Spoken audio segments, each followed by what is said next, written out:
여보세요? 여보세요? 안녕하세요? 예, 저 마포구 망원동에 네네.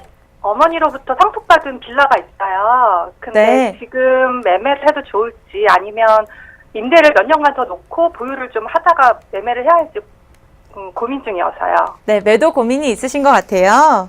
네네. 네, 마포구 망원동에 이제 빌라라고 말씀을 주셨는데 자세한 상담을 위해서 번지수 알 수 있을까요? 네, 망원동 414-87번지고 네. 22년 된 오래된 빌라고 실평수가 14평이에요. 네, 알겠습니다. 114-87번지 망원동에 있는 빌라 22년 414-87번지로 네네. 네. 22년 된 빌라를 매도할지 말지 고민이셨어요. 상담 도와드리겠습니다. 인사 나눠보세요. 안녕하세요. 안녕하세요. 반갑습니다. 우리가 이제 몇 가지 살펴봐야죠. 가장 중요한 것들 몇 가지가 입지죠. 이제 입지 여건을 좀 볼게요. 네. 뭐 아시다시피 망원역 중심으로 합정역까지 이르는 연결해서 개발이 되고 있는 이걸 우리가 역세권 개발, 소위 도시환경 정비 사업이라고 그래요. 네. 정비 사업을 하는 종류가 재개발, 재건축, 도시환경 정비 사업, 주거 환경 개선 사업 이런 것들이 있는데 그중에 상업 지역 중심으로 한 개발 계획들이 이제 도시환경 정비 사업이라 그래서 꾸준히 진행되고 있어요. 그러니까 그만큼 좀 좋아지고 있다는 거죠. 네. 그다음에 또 두 번째는 이 망리단길이라고 해서 그쪽에 특수한 지역마다 보면은 가로수길이라든가 이태원 이동처럼 또는 성수동처럼 새로운 문화가 들어와서 그 지역을 변화시키는 그 현상을 우리가 젠트리피케이션이라고 표현을 하는데 그러한 현상이 망리단길에도 형성이 되어서 주변이 많이 분위기가 좋아졌어요. 네.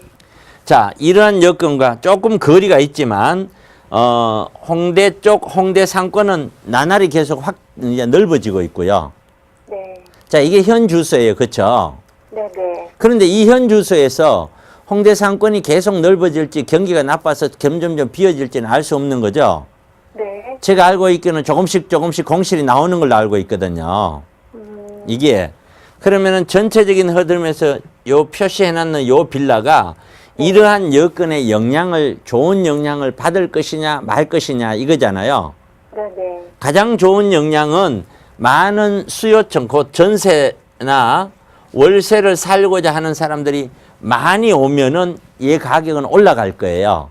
네. 그렇게 오지 않으면은 별 재미없는 거죠.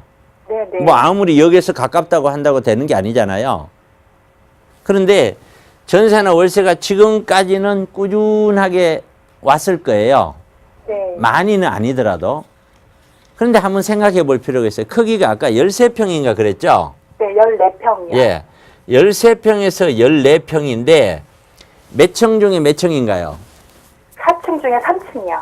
예, 4층 중에 3층 건물이에요. 그렇죠? 3층에 위치하고 있는 거죠. 네. 그런데 요즘 이제 이런 걸 우리가 투룸 빌라라고 하는데 투룸 빌라 치고는 약간 큰 거예요. 네. 이런 투룸 빌라가 과거에 지어진 것은 투룸 빌라를 짓고 싶어서 지은 게 아니고요. 거의 대다수가 서리룸 또는 방 4개짜리 빌라를 짓고 남는 걸 투룸으로 지은 거예요. 네. 일반적으로. 그 다음에 두 번째는 당연히 그때는 엘리베이터 없었고요. 네. 당연히 옵션도 없었고요. 네. 그러니까 얘는 요즘 짓고 있는 투룸 빌라하고는 규모는 비슷해도 성질이 완전히 다른 형태예요. 네네. 지금 짓고 있는 거는 엘리베이터 있고 옵션이 거의 다 들어가 풀옵션 들어가요. 그리고 외부인들이 계단으로 함부로 들어오지도 못해요. 그리고 건물 자체를 어느 누군가가 저희만 하더라도 제가 이렇게 권해드렸던 물건들은 전부 다 직접 관리를 해요. 건물을 관리를 하니까 건물이 깨끗하게 유지가 되는 거죠. 네. 근데 이거 같은 경우는 그렇지 않을 거란 말이에요. 네. 각자가 형성돼 있을 거란 말이에요. 그러면 맞아요. 얘는 입지 여건으로 보면은 참 좋은 위치예요. 그렇지만 사용 가치로 보면은 옛날 거라 재미가 없어요. 그래서 얘 가치는 어떻게 보셔야 되냐면은 여기에 갖고 있는 소유자들이 있잖아요.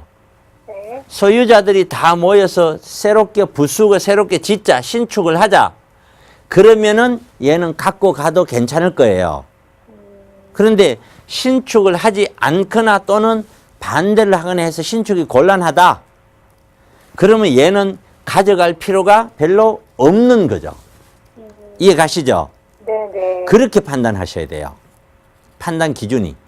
네. 몇 년이 됐다, 뭐 여기에서 가깝다 그렇게 판단하면 안 돼요. 신축이 알겠습니다. 얼마나 될 수 있냐 없냐를 갖고 판단하셔야 돼요.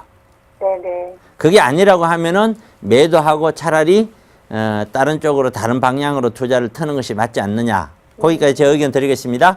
네, 감사합니다. 네, 고맙습니다. 네, 일단 깔끔하게 매도 보류 의견을 주셨고요. 추후에 무료 세미나 참여하셔서 좀 더 자세한 투자처, 다른 투자처들 탐색해 보시면 좋을 것 같습니다. 저희 이와 비슷한 고민 있으신 분들 서울지역 번호 02-1638-3971번으로 받고 있고요. 샵 3989번으로 문자 보내주셔도 상담 도와드리도록 할게요.